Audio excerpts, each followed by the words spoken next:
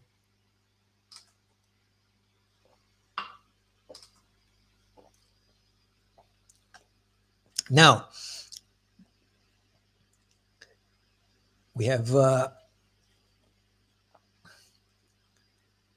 if your players reach the cave after taking the Fire Eyes rune mission from the Red Nomads, they have some idea of what they are here. If they stumbled upon the ruins, this is a good moment to let them know that this location might take a couple sections to fully explore. Okay.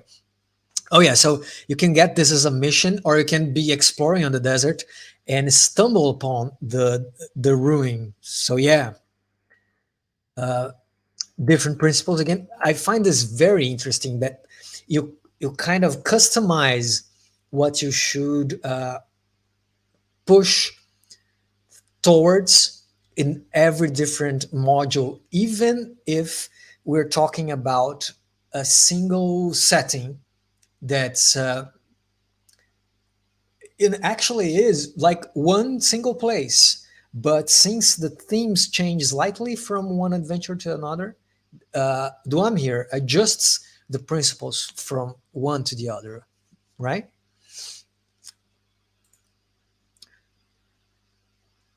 Okay, there are key locations. There are supplementary moves for each module. Mix and match. Okay, the following ones are focused on dungeon crawling. Okay, approach this dungeon as a flowchart. Okay, you got my attention here. Ask the lead which the direction the group is heading. Describe the rooms before reaching a key location, and then give the obstacle. The party's backup that may detect a threat, and the drag. They're in a vulnerable position in the formation.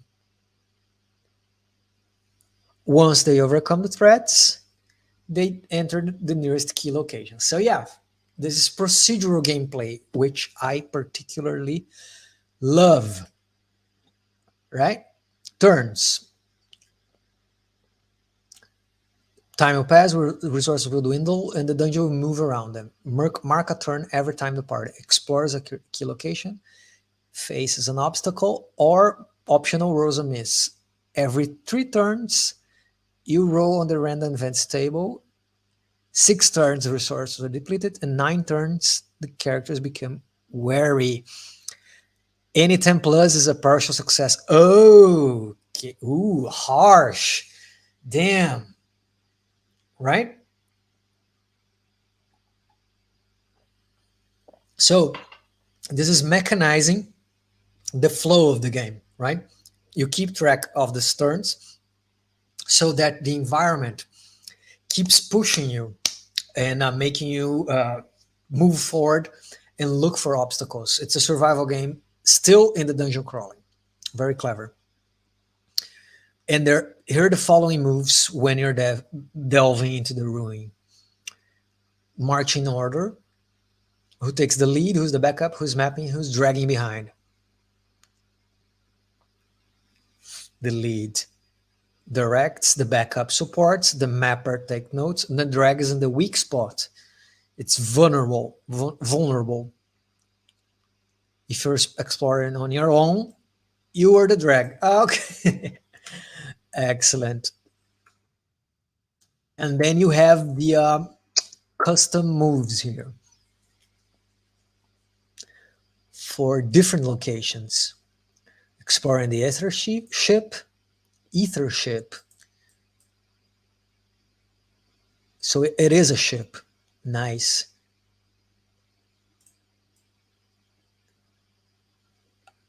This is this band to flee. Okay, cool.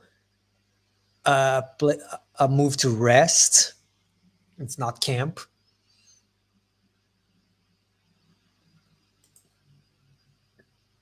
You can reset the turn to 0 when you do this.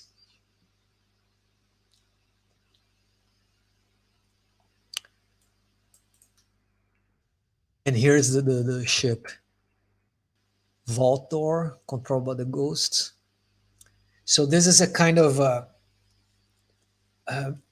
science fantasy mix, right?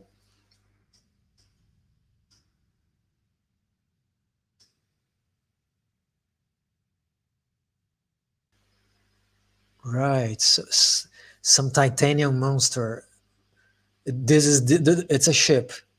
Propulsion boosters that light up in flames. A crashed exploration ship. It bore a human expedition and is now ruined after centuries of abandonment. Love it. Love it. So there's a key for the doors and everything. And then each one of those places has even small moves or obstacles that players can go through. And maybe encounters in the ghost shrine. A holographic projector which summons the ghost in the machine. This is super flavorful. And here are some things that people can discover about it. Even a spacesuit. If you want to mess with the wiring, there is a specific move for that. On a 10 plus, you create a random effect. Ah, this is lovely. I bet one had a really good time coming up with these custom moves for the landmarks, so to speak, the rooms. The ghost in the machine. So see, this is a holographic projection of an AI. Serve and help humankind. Holds the secret. I hope you don't want, if you're watching this, I hope you don't want to play this because I'm spoiling everything here. Has total control over their machines. And then you can interface with the ghosts. Deception, decipher, leadership. Here's a list of things an enraged AI might do. Okay, so on a miss, follow the dot lines. And here are some suggestions on how to complicate their lives. And the audio logs. Some explain the phenomena affected our temperature systems. Crew members say they've seen a strange black mist. Oh, so things that people can hear inside the ship. Sweet. See, there are secrets here that you can activate. The lair of this beautiful worm. And random events. Okay, let's see how this works. Come up with consequence for partial or missed rolls. Okay, and every 3 turns. Each table represents a different state of the ethership, changing according to the character's action. Okay, this is very clever. Depends on how much you messed with the ambient, you roll on a different table. So the consequences can be more drastic if it's awakened compared to when it's dormant. Uh-huh. Very nice. And if the protocol is active, you're doomed. So the relationship with the ghost and the strange design is of its artificial intelligence. Okay. And then here's a list of all the monsters and NPCs you can find and how to wrap up. Leaves a lot of open leads. Okay, you can explore further. You can present the other quests. Excellent. The characters hold a powerful treasure, the knowledge of a living ethership. What are they going to do with it? Okay. Even in its state of disrepair, has a level of technology far greater. Okay. They harness the ancient powers that brought humanity across the void and into the labyrinth. This changed the course of the civilization. How? Here are ideas on how to change. So yeah, discovering that there is an advanced technology from an ancient lost civilization that came to this place certainly changes the course of history. And here are the thanks. Excellent. So yeah, I'm gladly surprised with this because I'm not very familiar with running pre-made adventures or even consuming them in any form. But I see here that there is a craft in place of using the mechanisms of the game and inserting specific moves and mechanisms and rules that help reinforce the themes of the setting, help connect the events, the locations, and the encounters into a cohesive web of things. They help make players the protagonists by making sure that their actions have a clear influence on the outcome of the course of what this place will take from this point on. So it's crafted as three independent modules, but with a clever use of interconnecting aspects. So you can run through all three of them and continue playing in the scenario. And especially, I loved how we used the form of the PDF with hyperlinks and the formatting to guide you through the places, the moves, and the encounters, but especially connecting the adventures themselves. So, yeah, I highly recommend you get this if you're interested in this sort of gameplay because it certainly expands on a setting of a classic fantasy setting. It's much weirder. You were delving into a spaceship, which is fascinating, and I'm sure you can make use of this not only for you to play or run, but as an inspiration on how you can create modules for PBTA games. So kudos to Duamn, really liked it. The link is down below. I'm going to add it here again. Let me just check the comments here. Principles also add to each other. If you run all modules, they will complement it. Yeah, very clever. I don't like pre-made adventures either. This was an attempt at doing one I would enjoy. Yeah, that's correct. It's hard for me to resonate with pre-made adventures. And what you did here is you created a living, breathing world that you can interact with and feel that you are part of this world, that your actions actually can change it. It's a pulsing, living, breathing place that you can influence with your actions.